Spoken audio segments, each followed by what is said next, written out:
Please आमच्या चॅनलला subscribe करा, लाईक करा.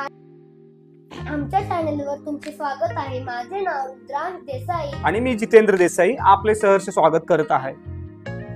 पप्पा, बोल. आमच्या शाळेत सांगितले आहे शिक्षकांनी की फटाके वाजवायचे नाही, कारण की फटाक्यांमुळे प्रदूषण होतं. या प्रदूषणास आम्हीच रिस्पॉन्सिबल आहे का?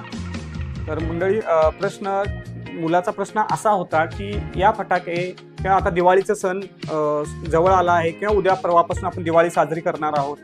तर शाळेमध्ये सूचना द्यायला सुरुवात केलेली असते शिक्षकांनी की फटाके जास्त वाजवू नका किंवा प्रदूषण होतं वगैरे. ठीक आहे. आणि हे दिवाळीमध्ये शिक्षक असतील किंवा समाजामधील अशी जी मोठी शहाणी माणसं आहेत ती त्या दिवशी फक्त बाहेर येतात. त्यांना प्रदूषण फक्त त्याच दिवशी दिसायला सुरुवात होतं. इतर दिवसांचं प्रदूषण नाही दिसत. कारण काय? मग आता तो माझा मुलाचा जो प्रश्न होता की फक्त लहान मुलंच प्रदूषणाला जबाबदार आहेत का? तर मग मग पेपरला सुद्धा बातमी भरून मथळे येतात की प्रदूषणास फटाक्यांच्यामुळे प्रदूषण इतकं झालं तितकं झालं. पण ते कालपर्यंतचे जे प्रदूषण करणारे किंवा प्रदूषण सहन करणारे किंवा हे जर्नलिस्ट, पत्रकार कालपर्यंत कुठं असतात? कारण मोठमोठ्या कंपन्या, मोठमोठे उद्योग या देशामध्ये सर्वात मोठे प्रदूषणकारक आहेत. हे काल आणि जाणीवपूर्वक सगळं विसरलं जातं.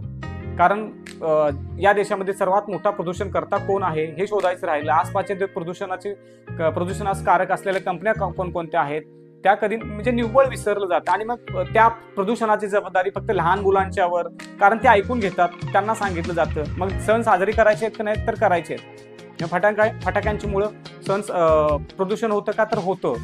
दोन्ही पद्धतीचं प्रदूषण होतं. ध्वनी प्रदूषण पण होतं आणि वायू प्रदूषण पण होतं. मग पण त्यांचं प्रमाण कितपत आहे हा एक संशोधनाचा विषय आहे. डेफिनेटली प्रदूषण कारक आहेत ते. पण सगळ्यात महत्त्वाचं काय तर प्रदूषणास कारणीभूत असलेले खरे जबाबदार, खरे गुन्हेगार या प्रदूषणाचे आणि सगळ्यात मोठे अपराधी जे आहेत ते शोधणं गरजेचं आहे. आणि त्यांना हा शहाणपण शिकवणं गरजेचं आहे. ना की लहान मुलांना फटाके वाजवू नका, ते फटाक्यानं प्रदूषण